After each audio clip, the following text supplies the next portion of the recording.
Hi everyone, it's just me, Bigby, doing my bicentennial emergence from the ground to deliver slop to all the good boys and girls. On this night, everyone who sleeps with an open sock by their bedside will wake to a hearty helping of slop to enjoy. But beware, those who fail to leave an open sock by their bedside will wake to the same slop, but now it's on the floor, and who wants floor slop? Anyhow, when I'm not doling out slop like a jealous and vengeful god, I'm hard at work on a video on Pokemon Ultra Sun. Or at least I'm supposed to be. See, the problem is, I got poo brains, and I keep getting distracted by playing Starcraft 2. It's my comfort game, and always has been. Not competitive Starcraft 2, I actually find competitive Starcraft to be really stressful. Like I said, I got poo brains. But I really enjoy playing the campaign. The structure is robust, and the missions are well designed, and I get a lot out of returning to it over and over again, like an addict to the needle. And I figured if I'm going to be spending so much time playing the same game, I might as well make a video about it. And that's the video that you're watching. Please don't leave. Look, I know most of my audience knows me from my Pokemon content, but I'm a multifaceted human hair being. I have more than one interest. In fact, I have 3 interests: Pokemon, Starcraft, and Spanish-American War reenactments. But if you're not into Starcraft, just bear with me, lean back, take an edible, and enjoy the pretty colors. I promise you'll have a good time. If you're like most people that don't have Korean fingers and you only have a vague notion of what Starcraft 2 is, let me give you a quick state of the Bigby rundown. It's a real-time strategy game made by pre-Activision Blizzard in 2011 in a space campy setting in which you manage resources to build up an army of 1 of 3 alien factions in an attempt to defeat your opponent through better resource management and tactics, or by making void rays and nothing else. It's most well known for being the premier esport in South Korea, but it's recently lost official support for its esport status because Activision Blizzard is a garbage company that you should never give money to. Regardless, StarCraft 2 has been the #1 real-time strategy game for the past decade and a half because everyone making RTS games focuses on the esport half of StarCraft, and no one has figured out that a robust casual experience is what makes an RTS stand out amongst a sea of spunk. I've been a fan of StarCraft literally longer than I could hold a controller, but only the campaign and arcade modes. I've always kind of felt like a fake fan since I played the StarCraft campaigns to death, but I've barely ever touched the far more popular multiplayer half of the game. And I do in fact relish the fact that after all this time, I am fully vindicated, because at this point the campaign is the only thing keeping this game alive. For a 13-year-old game, the casual scene of StarCraft 2 has been in a crazy renaissance lately, with full experience mods of the campaign releasing almost every week, it feels like. There has never been a better time than now to get into the casual side of StarCraft and experience the fantastic campaign that Blizzard made before it became the corporate entity version of Pond Scum. And given that we're likely in the last few months of StarCraft 2 being the top dog in the RTS scene before it gets 2 spiritual successors later this year, this is my last chance to go through the campaigns and talk about the top-notch and like third to last notch mission design that I've come to love so much over the years. And since tier lists are algorithmically friendly, oh, what the heck, I'll rank them too. Just for you though. This video is going to be talking about the missions from the first of the 4 campaigns, and in my opinion the best, Wings of Liberty. If this video has the support, we'll do the other 3 campaigns later. Since Wings of Liberty has an open progression, we'll go through the missions in the order that I played them in this particular run through. I'll be ranking each mission on a scale of S tier to F tier, with most missions falling somewhere between the two, with barely any falling in the 2 extremes. I'm a big believer in bell curves. Just looking at that fat bell makes me feel a little fuzzy inside. I'll be grading them on how well designed the mission is, how it plays, how well the mission shows off the unit that it introduces, and the quality of the writing and story surrounding the mission. Since most missions give you a new unit and missions can be played in a variable order, some missions will naturally vary in quality depending on what tools you have available. In those cases, I'll be making note of how having access to fucking vultures makes me scream and clap. We're just gonna have fun with it. I'm just riffing. I'm freestyling out here in space.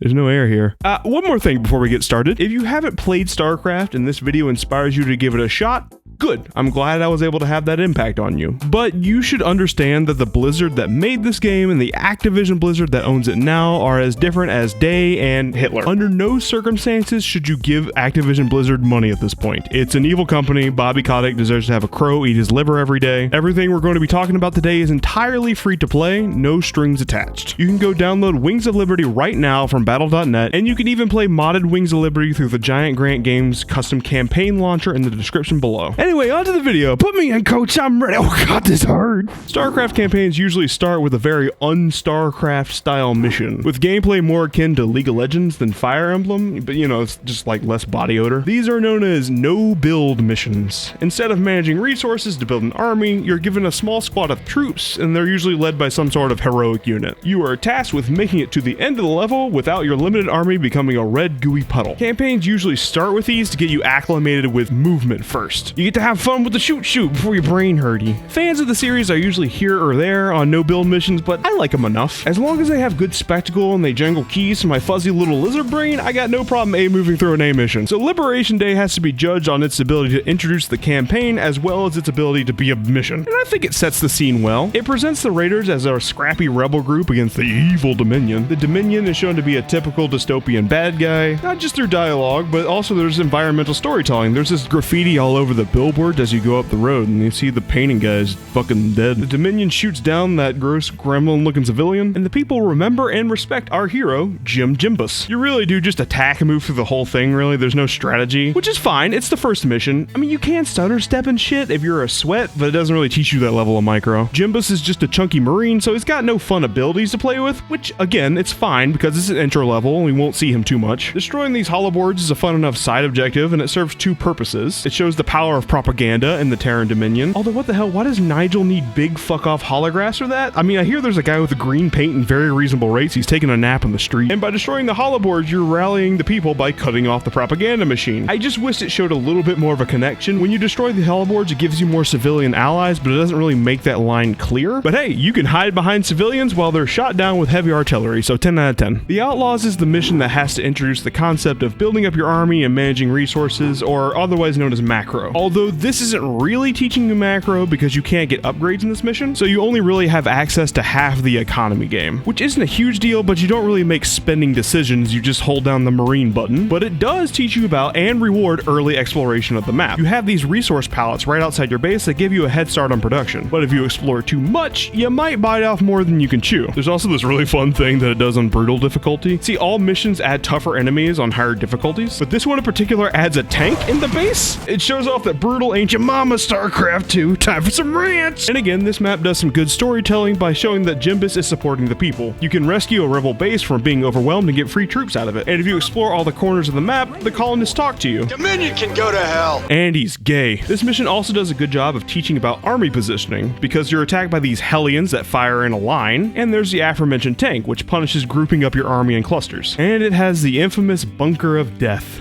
So many good memories with this guy. Look at him, he's cute. I just wish there was more army here than Marine Medic. I mean, it's a little early in the game to be setting up the best unit combo. And it's got this big pit. 10 out of 10. People tend to really hate on 0 Hour as a snooze fest. Keep at it, boys. The ride's on its way. And that's because it's a snooze fest. Most defense missions throw a lot of variety of units at you, so you have to respond in a variety of ways, but there's none of that here. Since you only have bunkers and marines, that's your solution to every problem. No strats, just more marines. And you have to hold out for a really long time before the opposition ramps up at all. The Zerg only really become a threat like 15 minutes in, and the bonus objectives that force you to leave your base are done at 10 minutes. You can easily have 200 supply by the time the drop pods start, and even if you don't, the drop pods are like 3 Zerglings. They don't take too much to deal with. And there's zero incentive to hold the low ground, since it's super easy to build up a choke point. But I will give 0 Hour some credit. Though the mission doesn't outright encourage it, you can go on the offensive. There's not only an achievement for killing some hatcheries, but also in the corner of the map, there's this porta potty secret. I love this little stay guy. I go escort him through the potty every time. Look at him, he's got a goal. I click it a couple times and he goes off on an adventure. And you're rewarded for doing it. You'll see a porta potty flying around the back of every mission. I like that. It adds a lot of fun to the mission. And it shows that they clearly knew that it was no fun to just sit there. They gave you something to do. It's cool that it's a direct parallel to a StarCraft 1 mission, even though it's a parallel to the worst StarCraft 1 mission. Story-wise, I like how this mission is presented to you. The interactions around the bar show that Tyler has a little bit of interest in the Zerg, and that foreshadows that this mission is going to take a dramatic turn, because nothing in the mission briefing mentions Zerg at all. There's supposed to be a surprise element. I swear, man, I didn't know nothing about no Zerg. But it also plants the early seeds about Tyler's ulterior motives. All this mission needed was an early win condition. If you could end the mission early by going out onto the map and destroying all enemy buildings, this would be a completely different conversation. This Hyperion cutscene is cool, though. Tyler sees God. 10 out of 10. Smash and Grab is a fantastic introduction to the Protoss as an enemy faction. The Tal'Darim utilize all the Protoss tricks at once. There's force fields on bridges, there's guardian shields, there's storms, void rays, storms, warp-ins, storms, and fucking big dudes with lasers. The quintessential Protoss experience. But it also lets you exploit some weaknesses with these Artosis pylons. The downside is they never attack you after the first time. Everything you face from the Protoss will be purely defensive. I love the racing aspect of this mission because it's basically a timer, but it's not a constant timer. The Zerg are actively fighting the Protoss, and you can watch the thing play out. And these battles aren't scripted. It gives you a variable timer, which gives a constant sense of pressure to get moving. But also, the Zerg attack you and hinder you directly. It's one of like 2 missions where you fight 2 different factions at the same time. And no one talks about this, but this choke point is the best musician of 2011. You have vision of the gathering Zerg forces way before they have vision of you, so you can play around it and plan. And I love this one attack wave that looks really weak. It's just a couple Zerglings and roaches, and they'll surprise you get a bunch of flying shrimp coming in from the back. And I absolutely adore that you could see this relic from your base in the very beginning, but you have to reach around your ass to get to it. Unless you don't want to, because you could just fly your command center over to it. That's really simple, but it's also a really cool strat for players to discover that they can do. The giant rock man jump scare at the end is really cool too. How could you expect background doodads to come to life and start shooting lasers at you? I didn't make the term doodads up, by the way. I know that sounds like something I would make up, but that's literally what the level editor calls decorations. This game is a goof and a half, and this mission really effectively shows off Terran infantry power, especially now that you have the Marine Marauder and Medic Corps. And if you have Fire Bats or Reapers at this point, this mission shows that they suck booty cheeks. This cutscene afterwards does a good job of building intrigue and barbecue Kerrigan, and it sets the stakes for those who don't know the lore of the first game. It makes you suspicious of Tyler, because why is he looking through the archives at night in space? Tyler, you wouldn't get caught if you weren't smoking a bliff while you were snooping. All in all, this mission is short, sweet, and I like it. It makes me feel things when Gimli says bada boom. Big bada boom. 10 out of 10. Wings of Liberty tries really hard not to fall into the trend of kill X amount of guarded objectives. That is a very basic RTS level structure, and Wings of Liberty in particular does a lot to keep things fresh instead. Sometimes that's a good thing, as we'll see later on in this list, and sometimes that is a poopy bad thing, case in point, the evacuation. This escort mission is so boring. Nothing ever attacks your base, so you just build an escort uncontested. It tries to convince you that using these bunkers along the highway is a good idea. Game even gives you an achievement for not taking the free $200 as soon as you see the bunkers. Game's like, come on, I know you want to turtle up and fill these with dudes.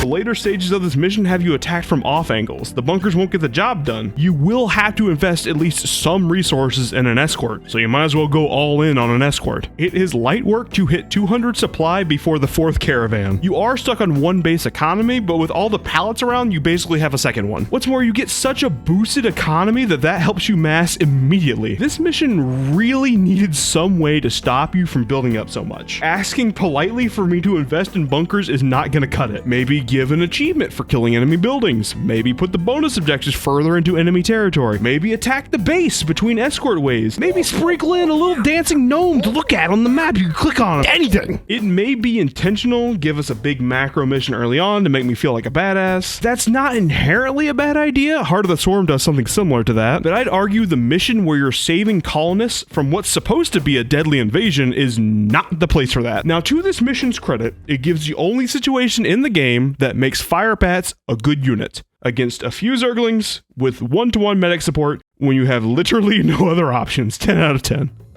StarCraft 2 tends to avoid missions where your objective is to bank up a ton of money. The one StarCraft 1 map that did that was super boring and everyone hated it. But StarCraft 2 makes that a really frantic and fun concept here in the Devil's Playground. Having to avoid lava adds a whole new layer to building a bunch of workers and waiting around. Now you have to dance around the lava with your workers and your buildings, which is yet another cool way to utilize that Terran ability of lifting off buildings. The lava isn't just an empty set piece either, it plays a major role with this level strategy. There's an achievement to encourage you to use the lava offensively, and you've got these Reapers that can jump around the architecture. This is a cool scenario to put Reapers in because you have to use the jump offensively to get more resources. This is also a mission that doesn't benefit from turtling up and massing a huge army. To efficiently go about this mission, you have to use a small squad to get a lot done. You have to be economical and minimalist. Building up a little bit is rewarded by killing the southern base, which can take the pressure off, but using the resources to build up too much and take on the north base can result in a stalemate. I just think it's neat. It's no Picasso, but it's a fun little concept. And if you're good with your Reapers, this mission goes by really fast too. These Reapers are just a really good touch. Free units that help you get more money. They keep your micro active since you'll have some micro to spare, and the better you micro, the more resource pallets you can pick up. But it also adds a layer of distraction for moving your workers to safety, and it keeps your attention split, and it keeps you from getting bored. And I love how the enemy always attacks just as the lava surges. It makes it so chaotic to get everything back to base. And look, there's actual Satan over here playing in the sandbox. It's cute. I like this mission. 10 out of 10.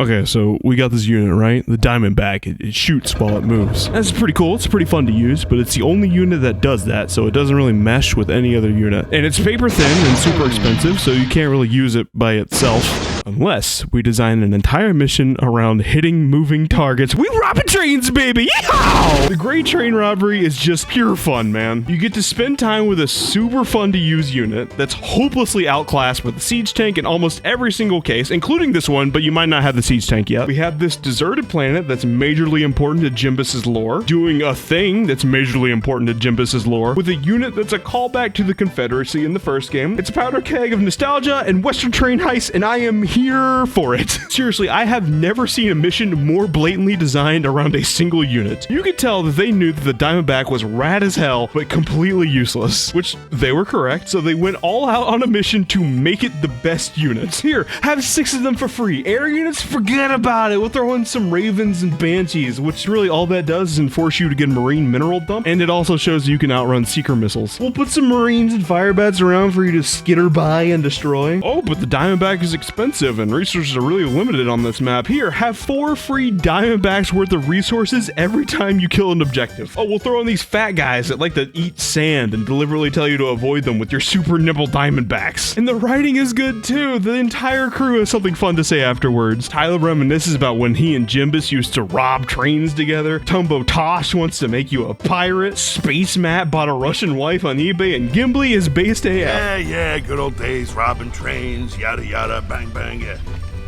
I'm making Diamondbacks. This mission just shatters if you bring tanks to it. Its whole gimmick is for naught. Cool. Read my lips? I don't fucking care. Diamondback for President 2024. 10 out of 10.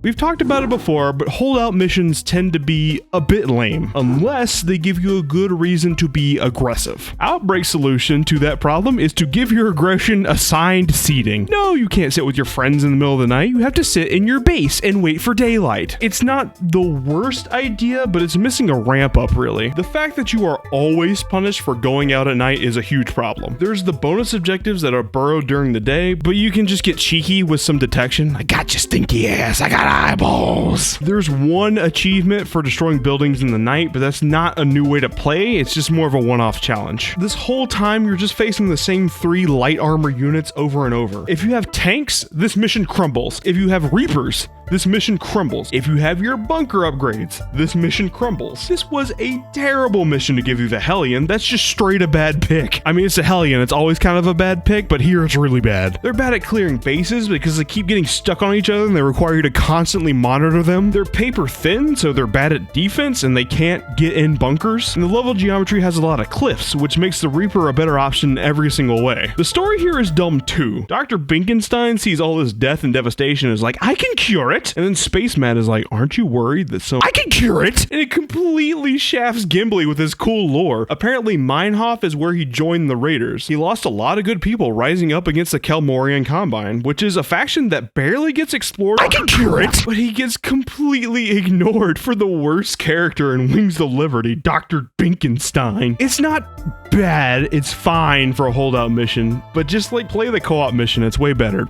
10 out of 10 though. This is the mission where we find out Space Matt has a Russian mail-order bride, and she has pink hair and a bitch that'll just kill me energy. But Space Matt doesn't like her, because he's gay for femboy Arthas. The opening act of this mission is just, pizza pie. A race to see who can pick up the most mineral pallets, and they give you this cheap unit that's super fast and frail, meaning that your best course of action is to micro around the map quickly and efficiently picking up resource pallets and sabotaging the competition using hit-and-run tactics. Count me the fuck in. I am here for it, ride or die. It's the second half that falls short. Once you get Zarya's Marauders, you have to break into this base, which uses mercenaries. That's a nice touch. Unfortunately, Zarya doesn't really give you enough forces to break it. You still have to build up an army after spending all the money to hire her. Now, if you have some late game tech, you can just quickly hire some mercenaries to supplement your forces and roll through. But if you did this mission early on, like I did, I guess I'm running that iconic Marauder Diamondback composition. I think this mission would flow better if she just gave you you a crazy amount of units, like a full squad that let you play with late game mercenaries, and you could just steamroll over Orland's base. But as it is, after you clear the first half, the pacing just comes to a full stop while you turtle up and build. The post-mission scene is dumb too. The robot you've been working on has a recording of the scandal that happened in the first game. You know, when Nigel betrayed Sriracha Kerrigan and left her on Tarsonis. And then she got covered in barbecue sauce and became the sauce boss of the universe or something like that. Thank God that Nigel continued to monologue to himself immediately after his most heinous act into a microphone. At least Gimli comes through once again with some cool Vulture Jimbus lore. Of course, most folks like a bike that don't explode on them when the repeller seals freeze up, or the fuel cells start leaking radioactive waste. But hey, who cares if it's a classic, right? No one likes a smartass. Even with the bad pacing, this is a really fun concept for a mission, and it lets you kill innocent civilians, so you gotta love it. 10 out of 10. If this laser drill is so powerful, why doesn't the military use them all the time? This game's a bunch of poopy diaper cookies and stupid milk.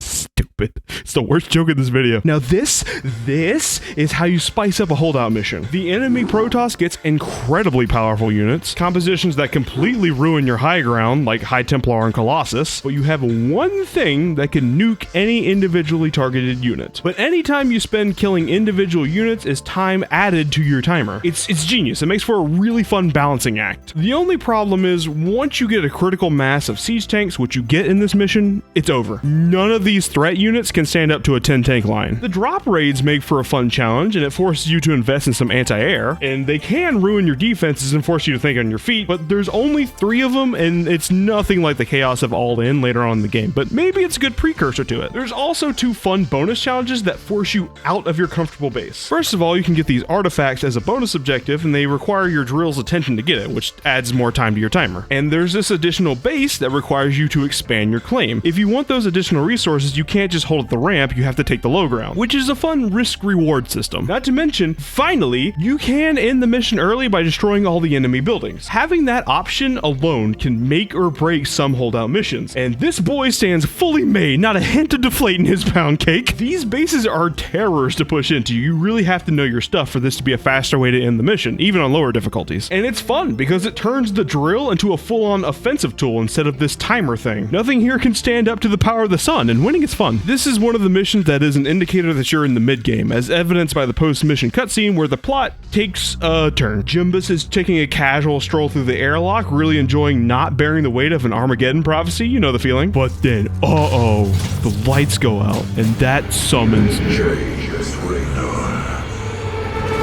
Admiral Alzheimer's. He's like, Jimbus, smell my stink crystal and remember. And Jimbus is like, you mean like from Sun and Moon? And then Admiral Alzheimer's is like, where are my children? And then he's gone. And Jimbus is like, okay, but this better give me 15 Zerg research points. More on how this cutscene acts as a story beat later, but it definitely represents a shift in tone. Now we're not just scrappy freedom fighters trying to make an extra profit, but we're involved in something much bigger and much worse written, but let's worry about that later. The dig is great. I really hope they don't make a worse version of this mission. 10 out of 10.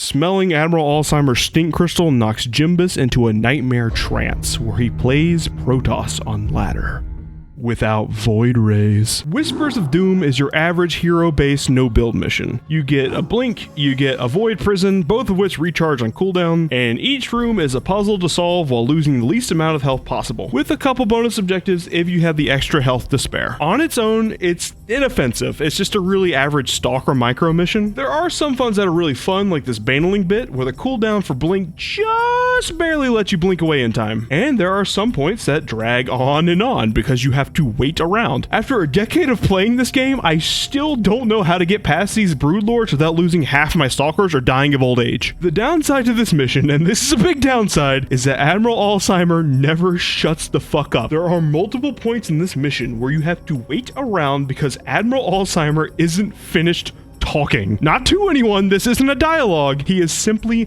monologuing to himself about his abilities. Look at me dance around waiting to get the blink ability. Some speedruns of this game play the whole thing in Portuguese, specifically to cut down on Admiral Alzheimer's musings in this mission. It legitimately saves like 4 minutes. Every single time you hit an objective, he talks for no less than 2 eternities. Just shut, I don't care. This is the mission where StarCraft 2's writing overall starts to take a turn for the worse. Most of Wings of Liberty's dialogue is pure space camp. Goofy, over-the-top characters interacting with each other, saying cheesy lines. But here comes Admiral Alzheimer kicking down the door, no fucks given, and makes the writing a melodrama about impending doom and the infinite cycle or whatever the hell. Prophecy is uncertain. There is always hope. This tone shift doesn't really take root within Wings of Liberty itself, but most of the Protoss missions are writing blunders. However, once the mission is done, I do like how Tumbo Tosh becomes a confidant about this prophecy if you have him. On top of giving you a good incentive to not have him get slapstick to death later, he can give Jimbus some insight that no one else does. Tumbo Tosh is great. I wish he was in more games after this one. Also, just to point out, the mod Minehawk's Challenge Gauntlet has the way superior version of this mission. Thing of beauty. 10 out of 10. A sinister turn is the subway of StarCraft 2 missions. I never particularly want it, but it's better than being hungry. To further that metaphor, All In is Canes and Labrat is Del Taco. It's fine. It's a real basic macro-based Protoss versus Protoss mission. I hinted at this with a goof earlier, but to be clear, the Prophecy Protoss faction in particular really sucks. It has 0 air power until really far into it, so you miss out on all the really fun Protoss units. And it leaves you with only one real answer to the gimmick of this level. Mar is supposed to be the first hybrid, a real overwhelming force, but they kind of missed the mark. Because you spend 20 minutes just repeatedly clowning on his glowing ass. He does get progressively harder, but if you invest in Immortals, not too much harder. Of course, that kind of pigeonholes you into a Stalker or Immortal comp. That's the bad part about this mission. It's surprisingly rigid in what you can do. Immortals are your only real answer to Mar, and Stalkers are your only real answer to Void Rays, but a bigger problem by far is that you can never dedicate yourself to an attack. Mar comes to attack you every 2 minutes, no exceptions, no slowing him down. And you can't just leave cannons to deal with them because he one-shots pylons, which, frankly, rude. Which means you have to bring your army back to deal with them. So he becomes this annoyance that makes clearing really cumbersome. As a result, this map always feels like it drags. There's a constant cycle of pushing out, killing defenders of a base, maybe killing 2 buildings, pulling back, dealing with Mar, and then pushing back out to the base and looky-dee-looky-lookies, the fucking guards are back. This map really needed to cut back on the Mar appearances, or maybe let you incrementally make him weaker. However, I do like how the Hyperion dialogue shows the toll that playing Prophecy faction has on Jimbus. Gimli is the best mom, and Tumbo Tosh's insights are always interesting. I also love how the TV has an ad on these missions. Those are fun. I'd say this map is really marred by his presence. Oh, I don't even want to hear it. That's a 10 out of 10.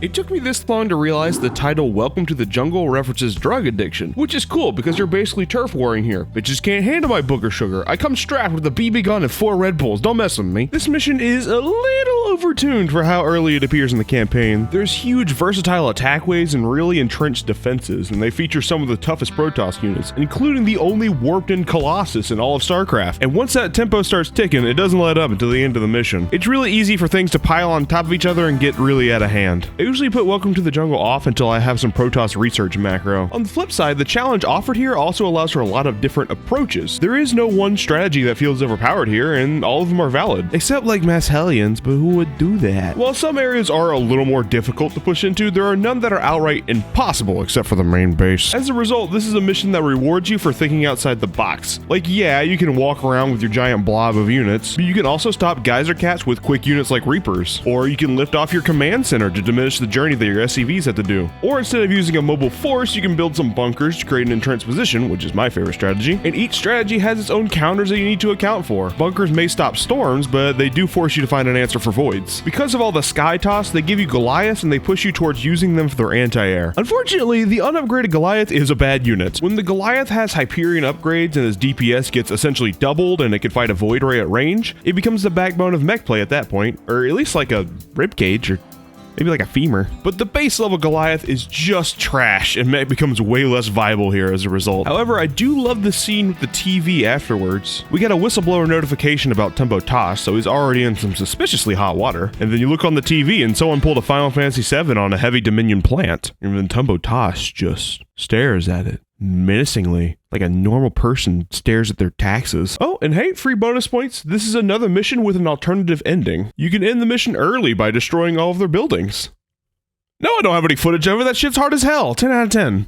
Echoes of the Future does the same concept as the previous Prophecy mission, but it does it a whole letter grade better. The big heavy attacks are signposted way better than Mars attacks, and the timer in the corner gives you more room to breathe. And it's generous enough that you aren't constantly locked to your base. You can reasonably clear a whole Zerg area in between waves. Having Admiral Alzheimer running around and sniffing shit does a lot here. Why don't more macro missions let you have a hero unit? Not in like a Polynesian Kerrigan kind of way, but in like a StarCraft 1 kind of way, where your hero, yes, is a powerful asset, but you can pretty easily lose them if you're not careful, and that causes a game over. Giving the player control over the pace of this mission makes it drag a whole lot less. If you're swifty, Admiral Alzheimer can zip around the enemies very quickly. Speedrunners get through this whole mission before the first wave. And now that you have the Colossus as support, your faction sucks a whole lot less booty hole. You can start to get a bit Protoss fatigued here if you do all 4 missions back to back, which you are incentivized to do. Each Prophecy mission gives you a ton of research, but they don't benefit from more research, which logically means that you spam that shit for a big Terran boost.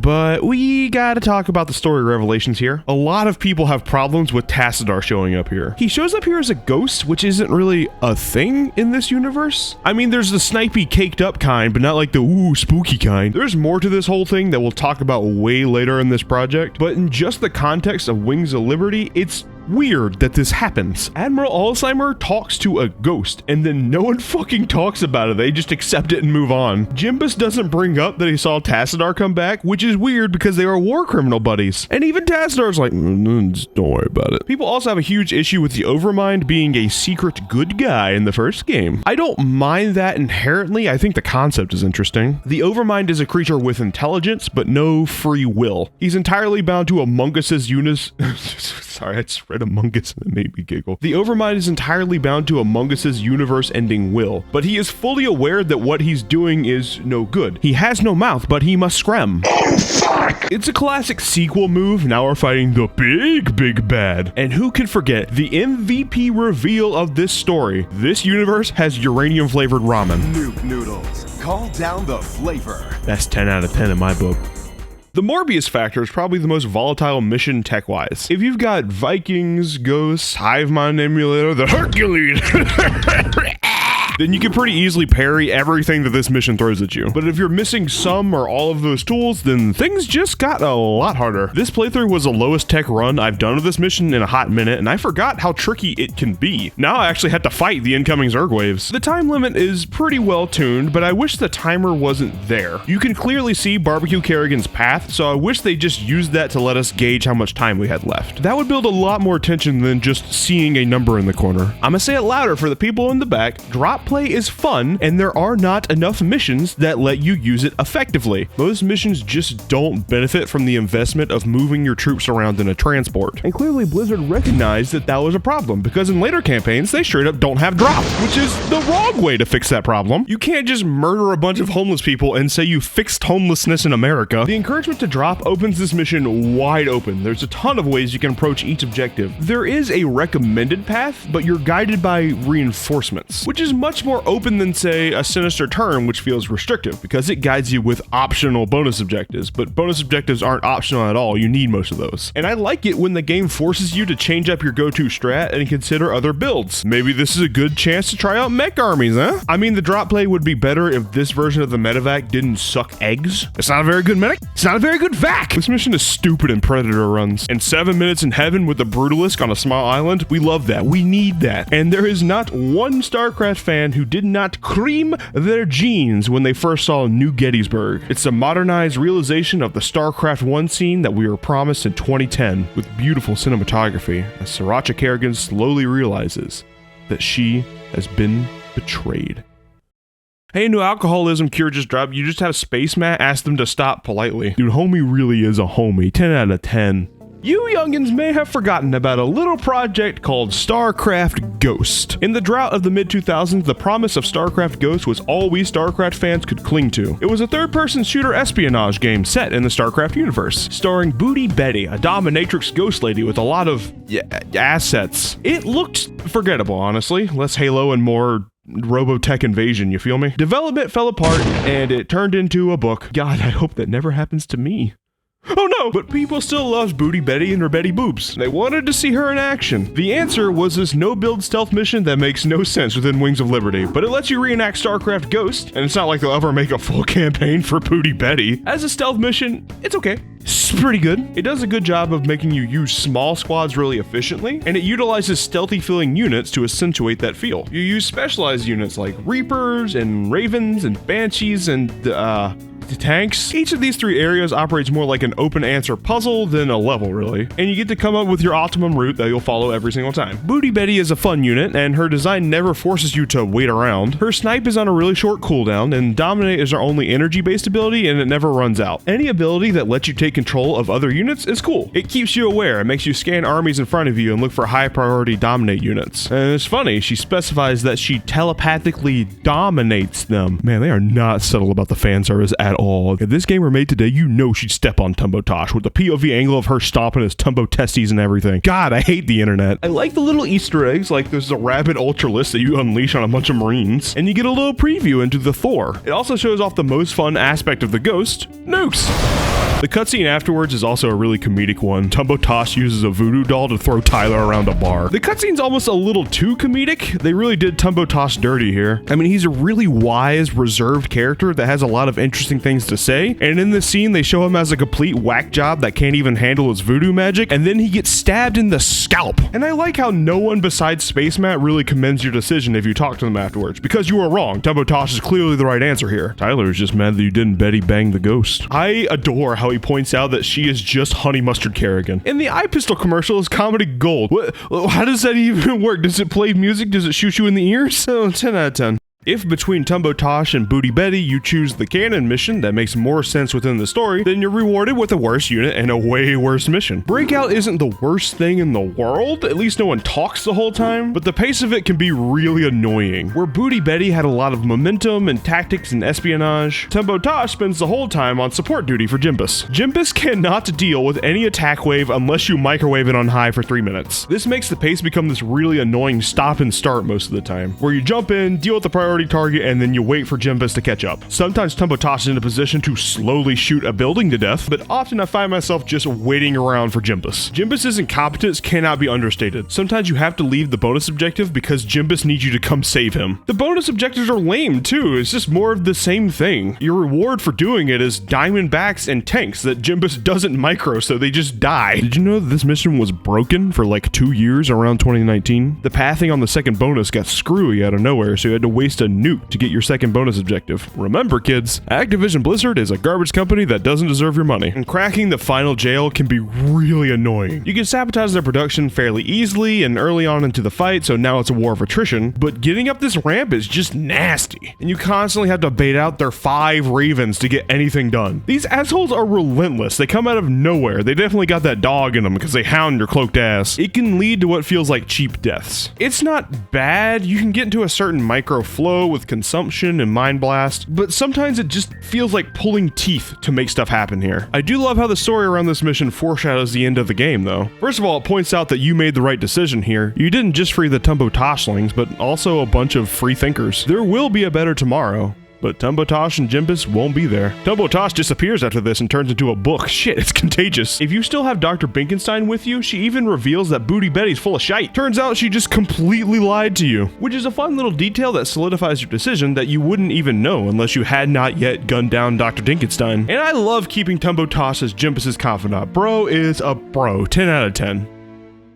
In Utter Darkness is, colloquially, fucking tits. This is how you do a holdout mission. Don't just cut to black after the timer is met. Kill every unit I have. Casually give me hero units that can die at any time. Keep the pressure up constantly, with reinforcements giving me space to breathe. Respond to my air comp by tossing more corruptors at me. Put a couple of big ass dudes in the army to help me test my micro in response. Tempt me with golden resources that are hard to defend. I am too bad at Starcraft to hold on to these. Give me a bonus objective to incentivize me to hold the low ground. So I always have this temptation to give up the bonus objective and fall back. Give me a metric shit ton of free units, well over 200 supply, and then still overwhelm me with your superior numbers. It's just so simple and clean in design, while it's so cool and epic in execution. I fucking love Ragnarok tropes. I want to see the apocalypse coming and resist futilely against it. I want to burn a memory so bright that I am remembered forever. Look at this mission description. Witness the coming apocalypse. The coming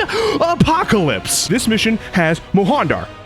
Who the hell is Mohandar? I don't know. He's a big void ray and I like him. I love how the crystal becomes a little slam poetry sesh after this. I love how Gimli and Tyler notice that Jimbus is shaken after this. I love how Dr. Binkenstein tries to harvest your brain after this. This is the mission I showed my buddy Brandon to get him into Starcraft, and it worked. It fucking worked, and now he has brain rot too. I fucking love this mission. No notes. Fantastic. 10 out of 10. Engine of Destruction is exactly what I want out of StarCraft writing. Just some high-tech space weapon mumbo-jumbo, utterly stymied by the incompetence of its user. I find it so funny that in this high-tech sci-fi universe, an entire operation can be brought to its knees because someone left the intercom on. As a live event AV tech, I feel this on a personal level. The sheer joy expressed in the face of big explosions and violence is marvelous. It gives me vibes of, I don't know, Captain, but they was wearing boots. You know, for like the 4 people who get that. Gameplay wise, it's a fun enough gimmick. You frantically try to keep Tyler alive while he runs around enemy bases like a toddler in a candy store. Only instead of a toddler, it's a Power Rangers mech, and instead of candy, it's murder. It makes for a nice risk-reward system for keeping him supported. If you send in too many troops, then he'll clear the bases too fast, and you won't have time to macro in between attacks. But if you send in too few, then he hecking dies. The problem comes in with the Wraith introduced in this mission. The Wraith is a famously bad unit that struggles to win any matchup, including the one it's brought in for, these 2 battle cruisers. These would be ball game if Tyler weren't here helping. And this mission verbally tells you, not once, but twice, to mass Wraith. Massing Wraith is the dumbest, least efficient way to go about this mission. First of all, they say the Odin doesn't have good anti-air, but it has fine anti-air. It's better than the Wraith. What the Odin needs for support is not anti-air, it's crowd control. It has a really slow attack speed and has a poor target priority, so it needs something to take out those high priority units. And the Wraith is awful at that. It's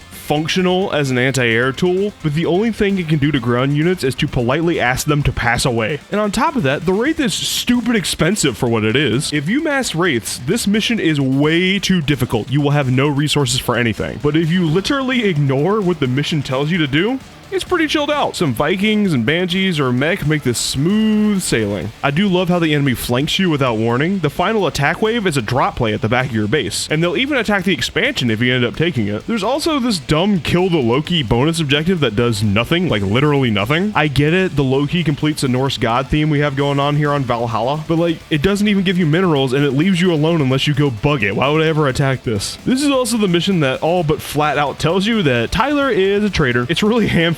Tumbo Toss and Space Map both tell you outright. But at least it's really fun to see Gimli get all jealous and tsundere at Odin-sama. Oh, I hated saying that. 0 out of 10.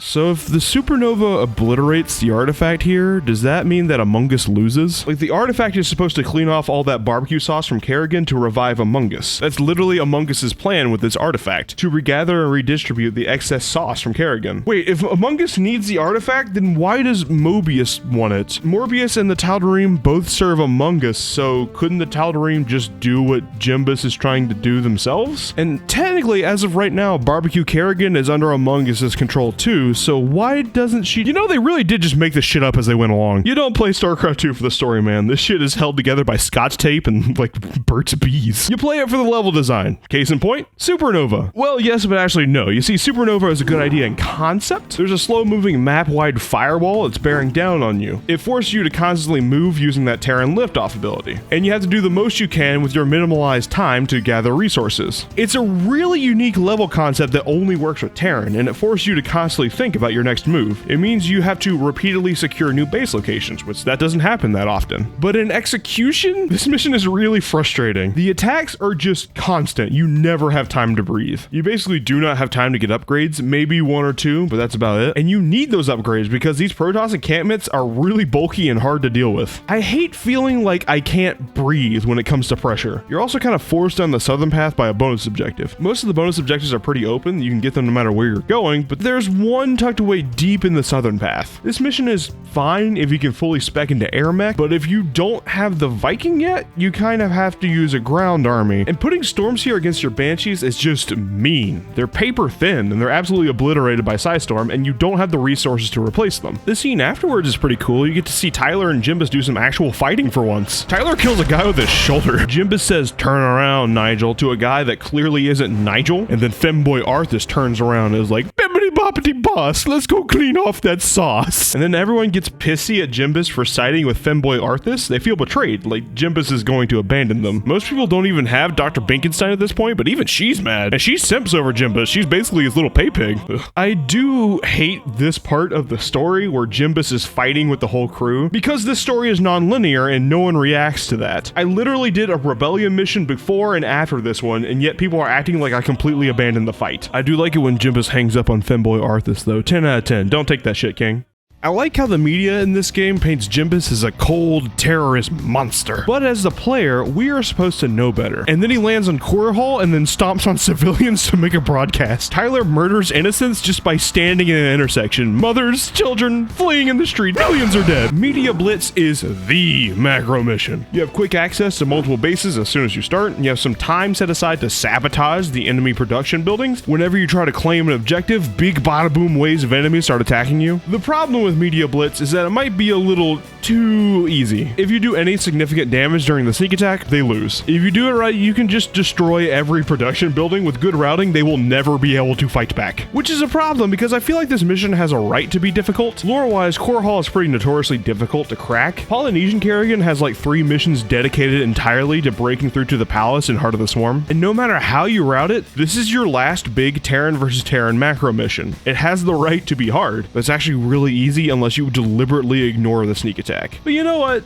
Sometimes easy is fine. They give you this big monstrosity hero unit and the opportunity to go ham. And ham I do go. Oink oink. I love massing big mech energy. The secret documents objective is also pretty clever. It rewards you for investigating this inconspicuous corner of the map. What's that? It says science facility? It's like Starcraft 1. So retro. Who is he? And as much as it cripples the mission, I love that you can basically kneecap the enemy. It is a lot of fun to route out that sneak attack, even if once you have a good route, this mission is ruined forever. And you know what? It's good to see all the boys happy for once. Most of the mission lines have like a moral ambiguity about getting there, but after Media Blitz, everyone is just happy and getting along. Gimli is happy to have made the Thor, Tyler calls himself sexy, and I can't disagree, and Dr. Binkenstein has a cute little emotional outburst. Look, I know people hate this character, but she could be adorable. She's got so many good lines if we carry her into the late game. And you know what? I like destroying civilian cars with my sheer girth. Fuck them. They have a loud-ass sports car. They deserve it. 10 out of 10.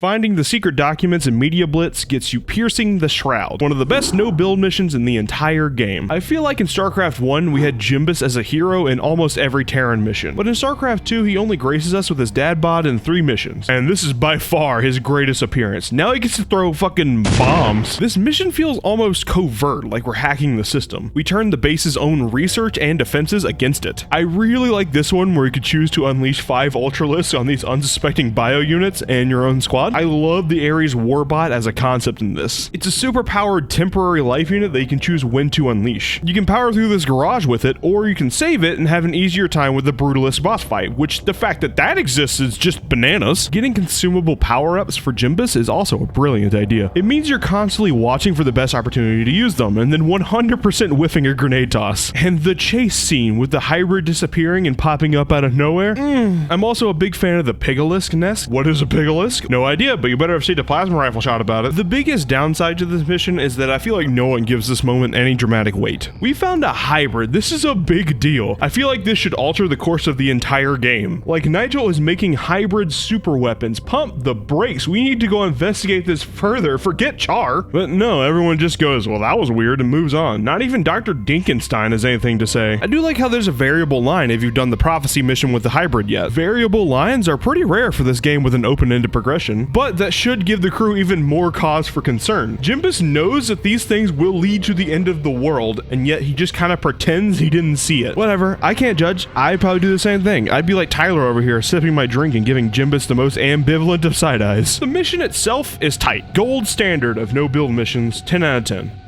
There is no opening sting to this mission. Fuck you, build battlecruisers. It's almost comical how far Maw of the Void goes to force you into mass battlecruisers. They added an energy field that drains HP, forcing you into high HP units. The map is on islands, forcing you into a flying composition. There's detection everywhere, nerfing cloaked units like the Dark Templar and the Banshee. And resources are very limited, punishing you for not following these rules and making a tech switch impractical at best. So whatever you use better be suited for any situation. Leaving battlecruisers as the only unit that checks every box in Maw of the Void. You can maybe snipe an objective or two with Banshees, and I suppose you could finagle a drop Thor thing, but unless you're super skilled and dedicated, you've got one tool available, and it's the boring ass jackhammer. There's also a boss here, better than other motherships, but it's still not great. Its main strategy is to put a black hole on your units, condensing all of your battlecruisers into one spot, and then when 160 supply of battlecruisers spawns on it, it teleports away like a baby back bitch. My brother in Christ, if you dread the reaping to this extent, why oh then do you so? Oddly enough, this slow, boring push mission is saved from D tier by its story. This cantina brawl scene is exactly the big dick space camp energy I crave. There's like this tense desperado scene at a bar. Tyler's like, you can't trust that drunk. And then Jimbus pulls up like, I heard about enough of this. And then Jimbus pulls a Dark Souls 2 against a guy in big armor with no tracking. And the whole thing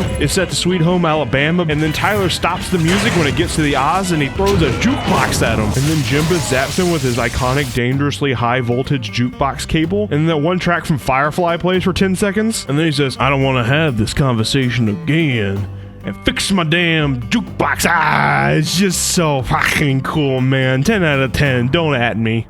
The final colonist mission presents you with a choice, just like the covert missions. After the colonists have repeatedly been infected by the Zerg virus, I can cure it. The Daylom Protoss decide to intervene and kill the infected for you. These are not the Tal'Darim that you're usually fighting when you fight Protoss. This faction is one of the capital G good guys in this story, and some of Jimbus's most trusted allies. You can either stop the Protoss or kill the infested for them. This game treats fighting the Protoss as the superior moral choice here. You choose to believe in Dr. Binkenstein's abilities and save her people, giving her enough time to possibly make a cure for infestation. And everyone speaks on how this is creating a better future. Friends don't let friends massacre civilians and all that. And Dr. Binkenstein believes you're a good person so much that she smooches Jimbus, you know, like she's a prize. Let's be clear, there is no moral choice here. Lore-wise, this disease is incurable. There have only been 2 de-infestations ever lore-wise, and both of them did not take. After this mission, there is no breaking news about a new cure to the virus. The Zerg do not start de-infesting people after the war is over, you know, when Zagara is actively working at making peace. Years later, Booty Betty is still fighting infested Terran. Trusting Dr. Binkenstein and not calling her infected people does not help. If you choose to beat back the Protoss and leave this colony to find a cure, they all die. Point blank.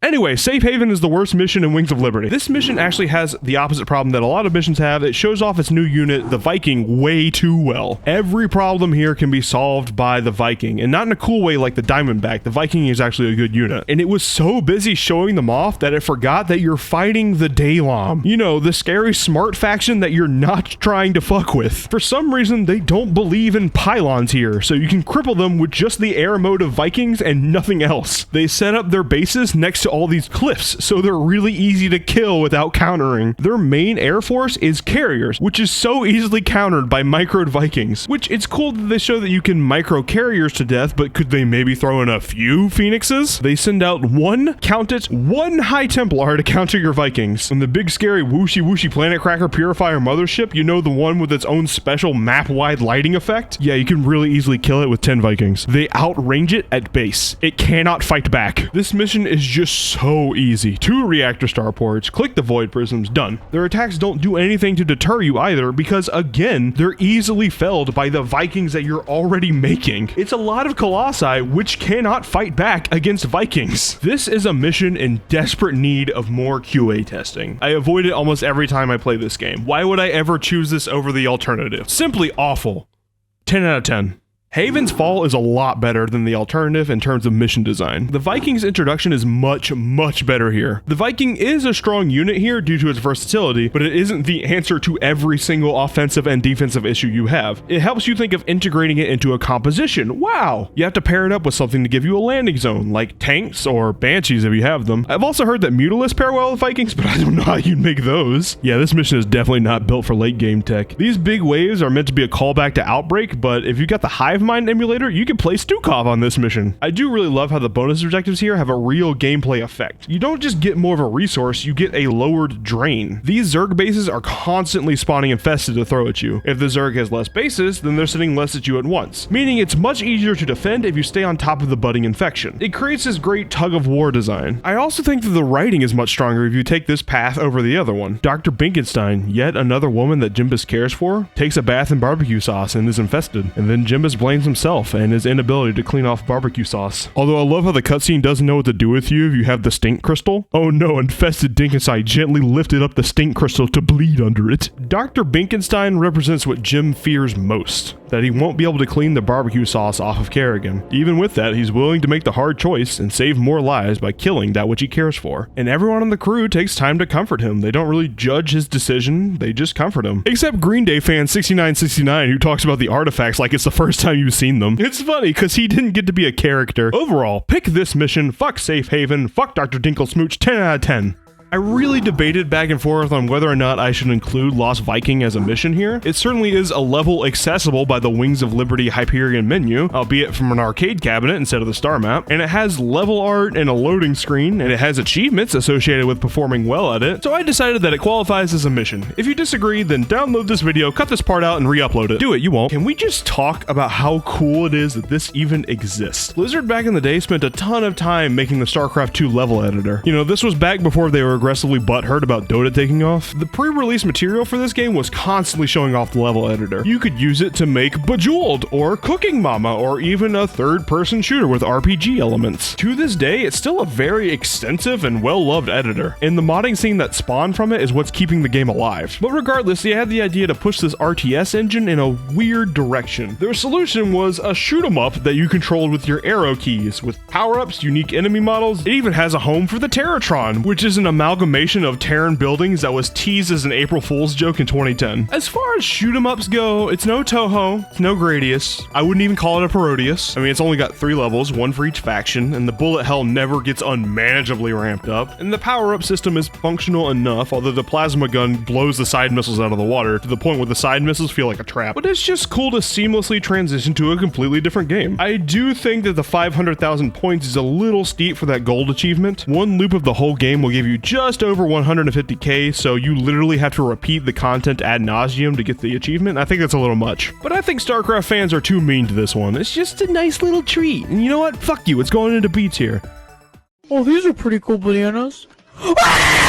Gates of Hekaruni has the best pacing of any mission in Wings of Liberty. I feel exactly what it's going for. You make a landfall at a disadvantage, surrounded on all sides by Zerg. Slowly but surely, you are able to gather up your allies, and maybe mind control a few hundred supply of Mutalisks, you know, if you're feeling up to it, whatever. You make use of clever strategies like luring the enemy back to your tanks, or some mines, or stomping on these spine crawlers before they can take root, and eventually, you will have an indestructible snowball of forces, possibly one that goes well past the supply cap of 200, and then bulldoze through the enemy. For a late game macro mission, you sure don't have to do much macro. There's an expansion, but why? You don't need it. There are so many pallets around the map that you don't really need an economy. You're not spending money on supply depots, and you almost never need to spend money on troops. There's well over 100 supply of free units falling from the sky if you have the skill to get it. But I'll give it a pass since you're meant to feel really strong here. You really are the badass that Femboy Arthas hired you to be. And you have access to the Merc compound. Checkmate, production heads. Speaking of which, both cutscenes around this mission are fantastic set dressing. I love this scene where Femboy Arthas uses Jimbus to flaunt his daddy issues. I love the dick measuring contest between Jimbus and Peace Mountain. Jimbus wins, by the way. Dude's built like a tripod. I love everything about this scene where Tyler and Jimbus save Peace Mountain. Peace Mountain's getting laddered and he kills a Hydra with a bayonet, and then he gets saved by Jimbus, who has a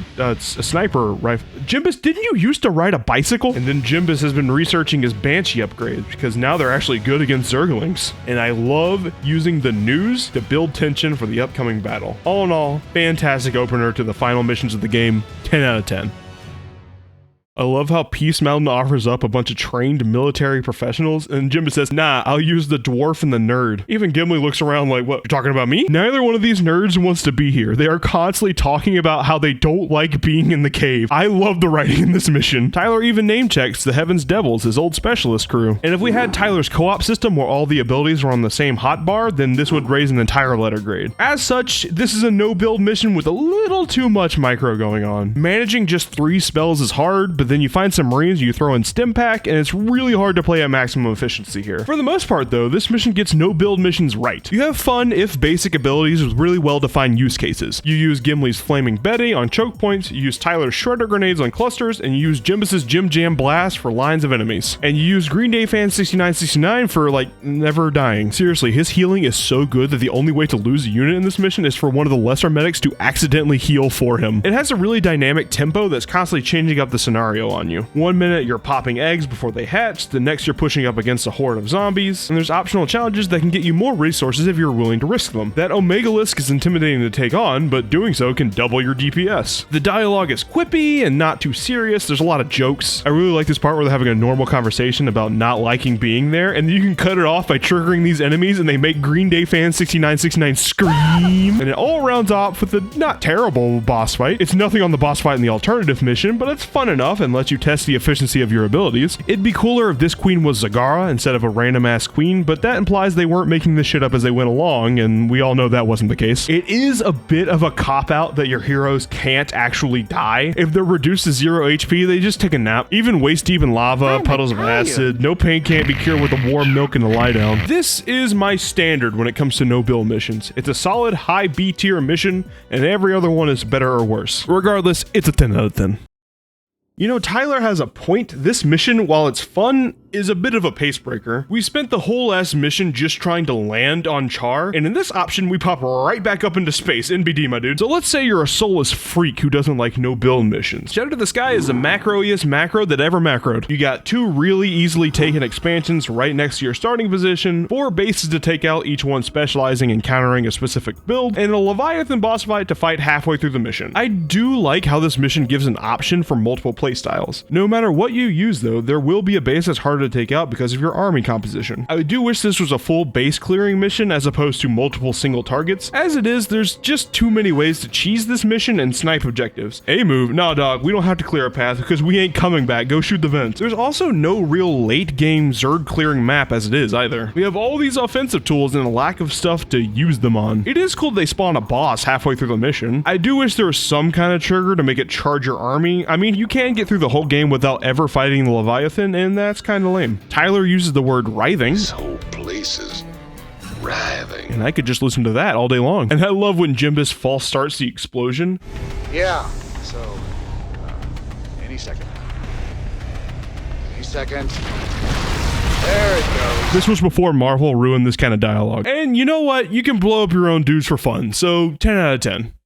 Alright, let's not bury the lead here. All In might just be the best Starcraft mission. Hell, it might be the best RTS mission. It all starts with the build-up. Jimbus and Tyler return from their shopping trip to a torn battlefield. We have shot after shot of Marines, both red and blue, motionless on the ground. It starts raining. Can water exist here? This has got to be acid. Don't drink that. I hate it here. Jimbus happens upon a random raider by the name of Coitus. It all seems bleak, but then here comes Peace Mountain. He's gotten a cool new gun arm after getting laddered, and he has the completed artifact, their ultimate weapon in this fight. But Tyler says they can't bank on some unpredictable alien weapon, and Jimbus reminds him via dramatic speech they have something better than a weapon, our heart. Our heart may be weak, but it's not alone. It's grown with each new experience, each new friend made. If they don't forget us, then our hearts will be one. And as the sun peeks through the clouds, which there isn't a sun here, but shines directly on Jimbus, as he thinks about, coitus. We don't need an artifact. My friends are my macro. This scene legitimately hypes me up. It's utterly meaningless. Leaning on your friends is not a theme that this game explores, but damn. Yeah, let's go bench press. As a large Grant once said, all in is hell. A beautiful symphony of building up your defenses, responding to new threats,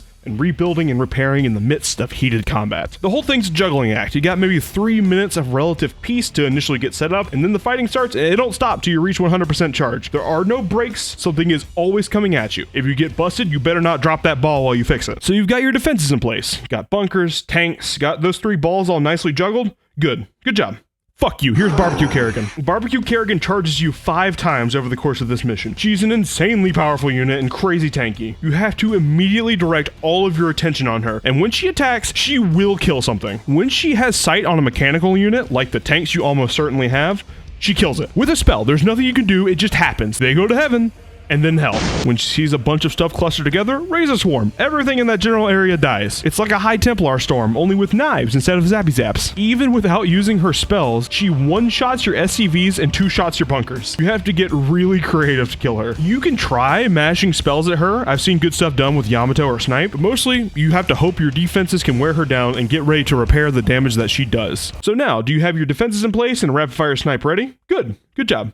Fuck you, drop pods and overlords. Yep, you better have a few units defending your base structures, because even without being busted, a few units drop in to check. They're not too much of a threat, but it really sucks to get caught up in a fight and realize all of your SCVs have died from a few Zerglings. So you got your defenses in place, some baby wipes for Kerrigan, and a fortress? Good job. Fuck you, we haven't even gotten to the gimmicks. Belly of the Beast and Shadow of the Sky will directly affect how this mission plays. If you clear Belly of the Beast, that means that waves of flying units will attack you periodically. This means that mutas will make a beeline for the artifact, broodlords will snipe your bunkers from out of range, and your mineral line will get laddered. Oh, and that Leviathan that you didn't kill because you didn't go to Shadow of the Sky, he just shows up and leaves a turd on your doormat, just straight up hunches over and pinches one out, looks right into the ring cam while he does it too. If you clear Shadow of the Sky, that means that Nidus worms will pop up periodically, and if left unchecked, they'll unleash an overwhelming swarm of units. They come in 2 flavors, Nidus worms in your base, gross, and Nidus worms outside your base, even grosser. Your tanks usually snipe the ones that are in your base, but you'll need a dedicated infiltration group to take out the ones outside your base. Usually about 60 supply or so of Banshees will get the job done, but they're so paper thin that you're going to need to replace them periodically. Now, if this was the whole mission, I would say it's overtuned, just a little too hard. But in a stroke of genius, you have 1 reprieve, 1 way to buy some breathing room. The artifact has a chargeable huge AoE death wave that annihilates all non-heroic Zerg currently threatening you. I love this. It is so tactical. The recharge time is somewhere between 2 minutes and 8 dog years. It's hard to tell when you're playing. And crucially, the recharge time is longer than the interval between gimmick waves. So anytime you're getting overrun, there's always this hesitation before using the artifact. If you use it now, you won't have it later. So should you hold out, see if you can respond without it? It also doesn't do much against Barbecue Kerrigan, so you gotta find other use cases for it. But it's still the balancing tool that this mission needed. With this, you can buy just a breath of air, which is invaluable in this endurance mission. Oh, and it can get disabled by corruptors. That has killed me more than once on this mission. What a tightly tuned mission All In is. If it were just slightly more difficult, I would hate it. If it were just slightly easier, I would think it's a bit boring. If just one card were a little bit out of place, the whole house would come crumbling down. All of these elements were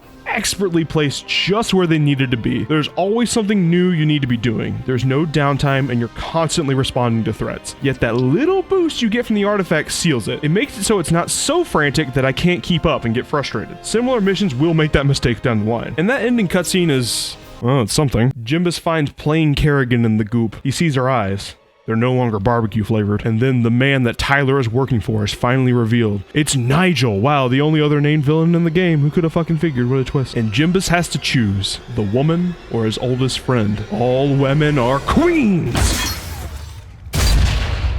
I like to think that Jimbus has done the prophecy missions here. He's effectively sacrificing Tyler for the good of the galaxy. I like that a lot more than Jimbus literally killing his longest friend for head from the chicken wing woman. I know a lot of people have umbrage with this scene. The last time Jimbus and Barbecue Kerrigan interacted back in 1998 in Brood War, Jimbus's friend fingertips like melted or something, and Jimbus swore that he would kill Barbecue Kerrigan for it. I'm the man who's gonna kill you someday. And yet you spend this entire game working to save her. On the surface, it looks like Jimbus goes back on his promise to fingertips, and that's certainly one valid way to interpret this. But I think it's equally valid to say that by hosing Kerrigan off until she's fresh and clean again is killing the sauce boss of Blades. After this, she stops identifying herself as the sauce boss of Blades, and her humanity comes back, and she's much more compassionate for the most part. From this point forward, Kerrigan is an inconsistent character, constantly dipping herself in whatever sauce the writers want. Sometimes it's Polynesian, sometimes it's ranch, sometimes it's woo, zesty buffalo. But it makes it hard to make any sweeping statements about her character because she's 18 boneless wings in a trench coat trying to sneak onto a party platter. But her inconsistency in later games isn't Wings of Liberty's problem. There are writing problems with this resolution, yes, but for the arc of this game, without considering any others, I'd say this is a decent resolution. Jimbus got back the thing that he lost and gets to walk into the sunset. And can you ask more from a sci-fi conclusion to a space camp story? All In is S tier, no question. Possibly even top of S tier, we'll decide that later. If you asked me to rank both versions of it individually, I'd put the air version on top. All In is about as perfect as an RTS mission can hope to be. 10 out of 10, for real this time.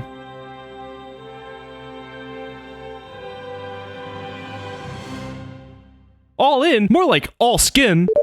I hope you enjoyed my little tier list here. Be sure to let me know in the comments if you think I should continue this and add the remaining campaign's missions to this tier list in a sequel video. Also in the comments, if you wouldn't mind answering this question, that would do a lot for me. As a reminder, Wings of Liberty is entirely free to play on Battle.net, and I highly recommend it. I mean, obviously, I just talked about it at length for insert amount of time here. If you'd like to get more out of that non-purchase I just recommended to you, check the description for a channel called Giant Grant Games. He's practically the biggest name in the Starcraft community right now, and he's basically making the glue holding this old tire game together at this point. He was a major motivating force behind the modern renaissance, and he hosts the custom campaign launcher, which makes playing modded StarCraft 2 campaigns easier than it's ever been before. Through that launcher, you can transform the entire experience. I highly recommend the Hyperion Crew mod, which essentially plays like a StarCraft Nuzlocke, as units you lose carry over between missions. It's a wildly new way to play, and it breathes fresh air into an old game for someone like me who's played it a bunch. Giant Grant Games is also just generally a great guy, and he makes funny videos and contributes a lot to great causes, and yes, he is by no small measure the largest grant yet discovered in nature. If you'd like to see more of me, well, I stream Pokemon on this channel every Tuesday at 7:30 Central Time, except when I don't. Come by, come chat, ask questions, scream at me, tell me to go back to Argentina, whatever, it's just a good time. In fact, if I've timed this right and you're watching it as it premieres, we should be getting started on the post-game of Pokemon Let's Go Eevee right about now.